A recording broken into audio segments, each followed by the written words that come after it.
pessoal, eu sou Hugo de Brito Machado II e este é mais um vídeo do quadro Processo Tributário Confinado.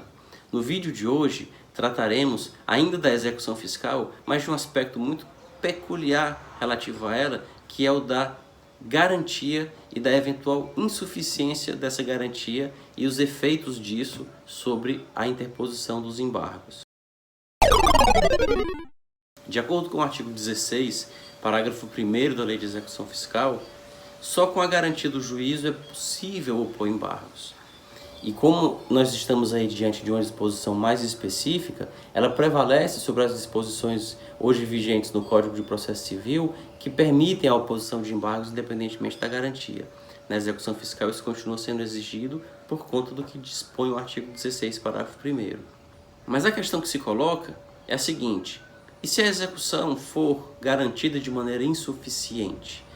A execução exige uma quantia de R$200 mil do executado e ele oferece bens à penhora que, uma vez penhorados e avaliados, são avaliados não em 200, mas em 100, 150 mil.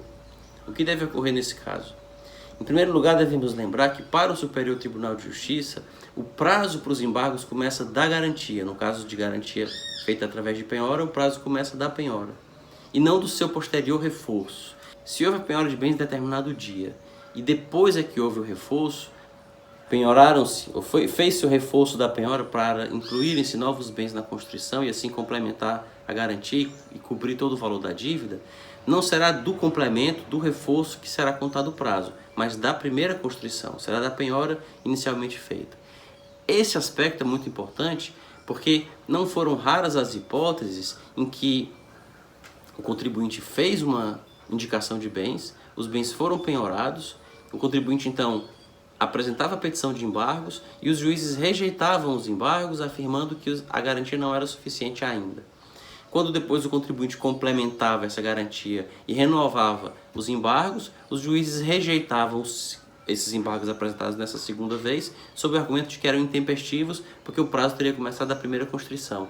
E essa armadilha foi inclusive usada por alguns juízes de varas de execução fiscal no começo dos anos 2000 para levar bens à penhora para levar bens penhorados a leilão, sem permitir que os executados se opusessem a isso através dos embargos. Uma verdadeira forma de expropriação do patrimônio sem a possibilidade de oposição, de defesa ou de resistência por parte do cidadão. Isso levou o Superior Tribunal de Justiça a manter o entendimento segundo o qual o prazo começa da penhora, ainda que insuficiente, o prazo para embargos começa da penhora, ainda que insuficiente. No caso da execução fiscal, mais especificamente, da intimação da penhora, da data em que o executado, que tem os seus bens penhorados, firma o termo de penhora, dando a ciência, dizendo-se ciente da penhora que foi feita. Dali começa o prazo, não da juntada desse documento aos autos, mas desse documento, da assinatura dele, começa o prazo de embargos. E os embargos podem ser opostos e devem ser aceitos, e devem ser admitidos e processados, mesmo que a penhora seja insuficiente. Até porque se a penhora fosse realmente insuficiente e, enquanto tal, se a penhora insuficiente devesse ser tratada como nenhuma penhora, se a penhora insuficiente fosse equiparável à inexistência de penhora, a solução seria aplicar o artigo 40 da Lei de Execução Fiscal, suspender a execução e depois arquivá-la.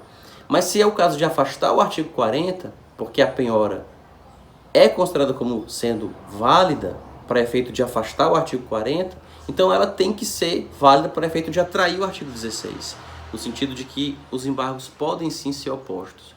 Ah, mas e se a garantia é insuficiente? Vai ser muito bom, o contribuinte pode embargar mesmo assim? Sim, mas será bom para a Fazenda também, porque ela vai afastar o artigo 40 e a prescrição intercorrente que nele está prevista.